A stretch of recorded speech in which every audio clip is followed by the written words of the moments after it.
Hey everyone, before we dive in, please hit that subscribe button to join the channel for more powerful stories like this one. The call lasted just 3 minutes. After 12 years of juggling two jobs in Canada, funneling every dollar back home, I had monumental news to share, news that could reshape my life. But when I broke it to them, there was only silence. Then my mother's voice, sharp and detached, "Don't squander money on that." I stood motionless in my apartment, a fracture forming deep within me. 12 years of sacrifice, undone in 3 minutes. What unfolded next? They called it unforgivable. Stick around to the end, where I'll share my unfiltered take on whether her reaction was fair or crossed a line. If you've ever felt crushed by tradition, reduced to a financial lifeline instead of a cherished child, smash that like button and subscribe, because this is the story of how I, Sana, broke free from a family that demanded everything while giving nothing in return. Part 1: The Invisible Chains, a decade of obligation and control. Being the eldest in my family wasn't a badge of pride. It was a binding agreement sealed the moment I was born. My two brothers and two sisters looked to me, but the weight of expectation came straight from my parents. Their role was to equip me with just enough education to become the family's financial backbone. It didn't matter that I was a daughter, not a son, the burden was mine. At 18, they scraped together every rupee, taking on heavy loans to send me to Canada on a student visa. It wasn't a gift for my future, it was a strategic investment for theirs. The directive was clear and relentless. Work, secure permanent residency, and send money home. Your siblings are counting on you. Those early years were pure survival. The debt and duty pressed down like a vice. I arrived in Toronto in the heart of winter, the biting cold a constant echo of my isolation. My home was a shared basement, damp and frigid, where the only sound was the anxious clatter of keyboards from other students, all equally desperate to avoid failure. Part 2: The Price of Their Ease, a house, weddings, and a business. My days blurred into a cycle of classes and two grueling jobs. Long hours in a sweltering, greasy kitchen after school, then solitary shifts cleaning office buildings deep into the night.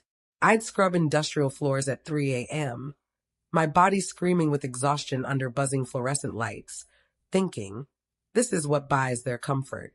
Every phone call was a masterclass in manipulation. My parents painted vivid pictures of their struggles, the crushing loans they'd taken for me.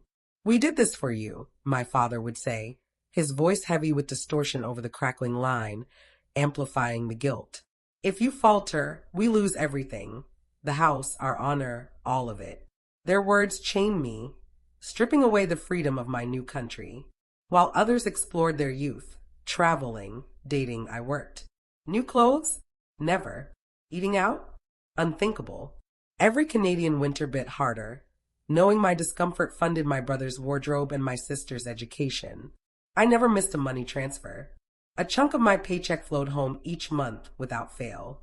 They never asked if I could spare it, they just listed their needs. I wasn't building a life, I was running a remittance machine. Years piled into a decade. I missed funerals, weddings, every milestone. "Don't waste money on a plane ticket," my mother would snap, irritated by the idea. "Send the cash instead." We needed more than a visit. They assured me they'd cover for my absence, spinning a narrative that I was too busy thriving in Canada. In reality, they were shielding their demands, letting the community blame my ambition instead of their greed. My life became a hollow backdrop to their comfortable reality. I sacrificed friendships, romance, and my own education for endless overtime. The promise of permanent residency kept me going. It meant stability, legitimacy, and the chance to return home on my terms. Part 3: The Devastating Call, when they valued cash over connection. The worst part? Watching my earnings vanish into their lives. My money didn't just pay bills, it fueled their rise. Over 12 years, my checks built their world. First, they left their cramped rental for a spacious house I essentially bought.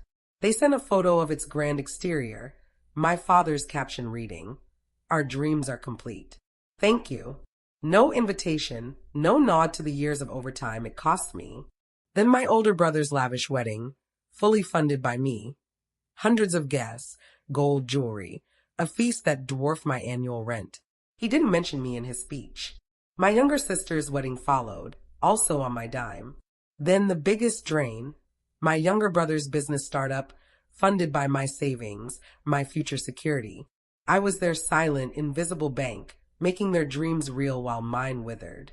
My siblings, raised to see me as a financial tool, never questioned it. They expected my account to cover their needs, acting entitled to every penny. At 32, I was late by our culture's standards, single and judged. My parents, who freely spent my earnings, were quick to pity my unmarried status. "We're searching for a good match," my mother would say on video calls, ignoring that my endless work funded their house, weddings, and business. "But you're so focused on your job, it's hard." They built comfort on my sacrifice, yet showed no gratitude, no warmth. On my 32nd birthday, I bought a small, inexpensive cake, lit a single candle, and stared at my reflection. 12 years gone, physically and emotionally drained, perpetually alone, my bank account barely above zero. I felt like a failure, successful only as a cash machine. Part 4, the breaking point, quiet revenge, and a new beginning. Yet hope lingered. My permanent residency was approved after 12 years. I was elated, brimming with pride and longing to embrace my family. I began planning a trip, calculating flight costs, picking out gifts, envisioning our reunion. This was the moment they'd invested in, the payoff for all we'd endured. I called them that Saturday morning, trembling with joy. "Mama, Papa, I did it. I got my permanent residency," I said, tears of relief streaming down. "I can finally come home to visit. I'm thinking spring." Silence. A heavy, awkward pause stretched for 3 seconds, the sound of my worth being weighed and discarded. My father spoke first, his voice devoid of pride. "A visit? Why spend so much on a ticket, Sana?" A chill swept over me. I gripped the phone. "But Papa, it's been 12 years. I miss you. We can be a family again, even briefly." My mother cut in, her tone practical, extinguishing my hope. "Sana, nothing's changed here. Same family, same neighbors. Why come? That money's better sent home. Your sister's wedding is next year. We need every cent for her dowry." The air left me. I sank onto my couch, the phone cold in my hand. They saw my flight, the symbol of my 12-year struggle, as lost revenue. My achievement was a financial inconvenience. "You don't want to see me?"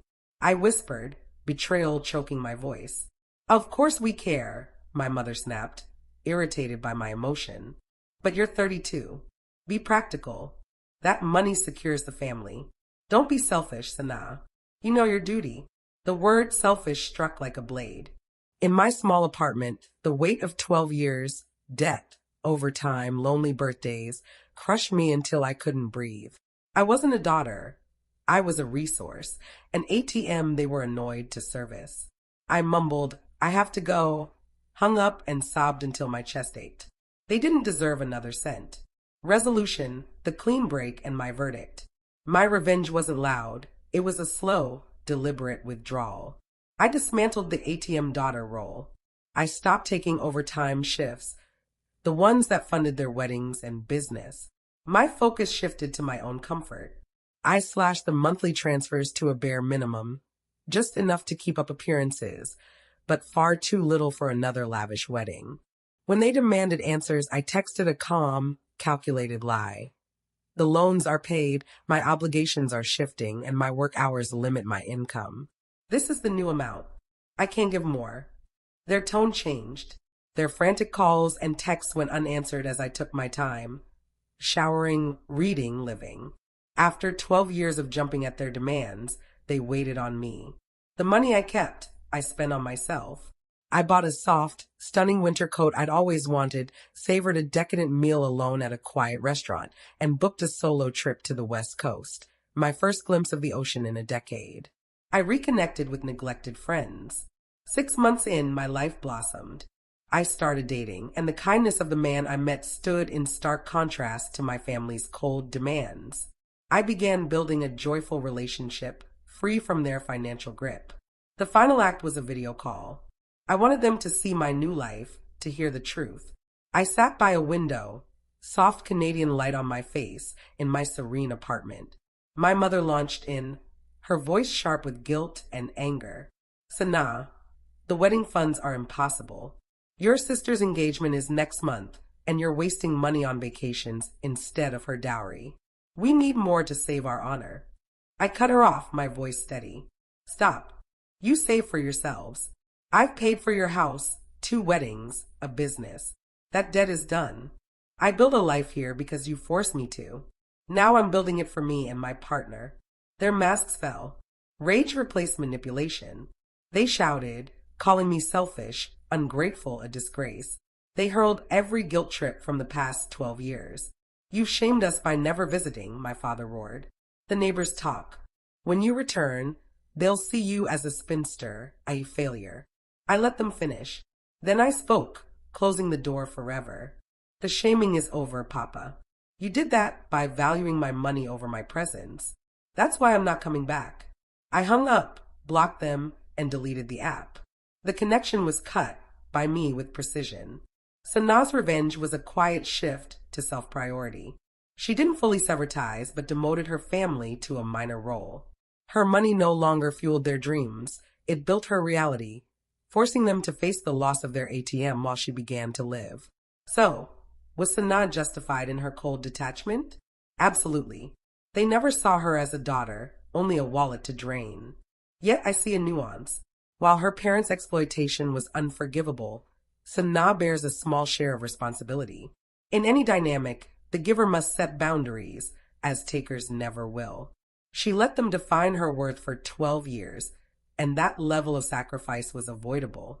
Her final act was justice, but the real triumph is realizing the line should have been drawn at their first big demand. What's your take? Share in the comments, hit that like button, and subscribe for more stories where tradition meets a hard reality check.